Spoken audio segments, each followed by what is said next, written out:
Hello developers, welcome back to my Zango series. তো আজকের এই ভিডিওতে আমরা দেখব কিভাবে 404 টেমপ্লেট সেট করতে হয়। আচ্ছা, সাপোজ ধরো আমার ইউজার এমন একটা ইউআরএল এর রিকোয়েস্ট পাঠালো আমাদের হোস্টে, যে ইউআরএল রুট কখনো আমি বানাইনি।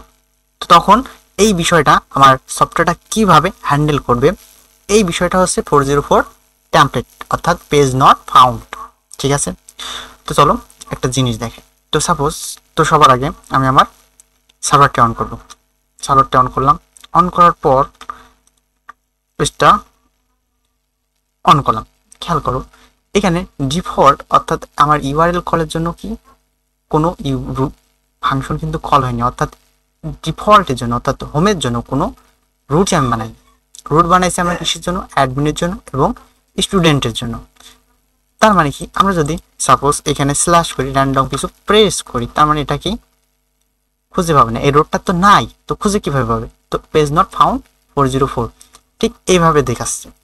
কিন্তু আমরা প্রোডাকশনে তো কখনো রুটের ইনফরমেশন পাইনি, তো আমরা কিভাবে এই জিনিসটা হ্যান্ডেল করি?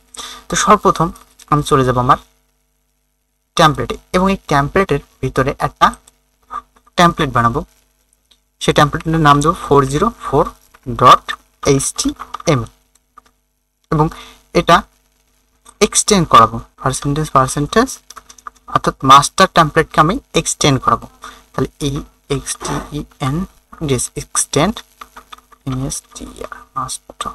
master.html, ঠিক আছে। এবং এখানে টাইটেল আপাতত দরকার নাই। এবার ব্লগ কন্টেন্ট,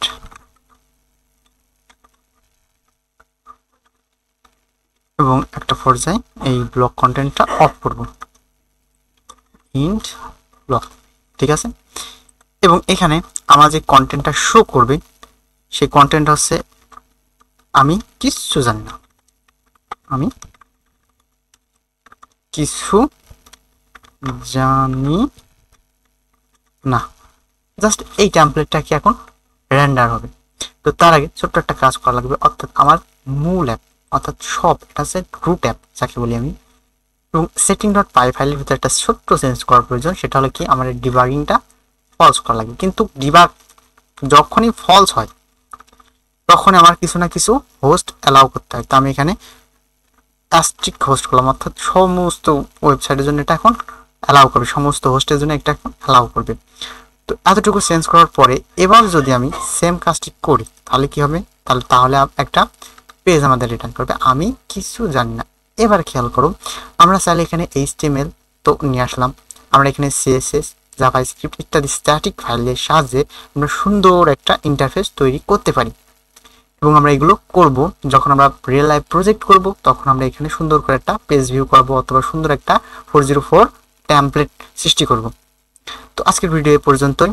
ভিডিওতে কেমন লাগলো একটা অবশ্যই কমেন্ট করো, তোমার কাছে এতটুকু রিকোয়েস্ট আমি করতেই পারি।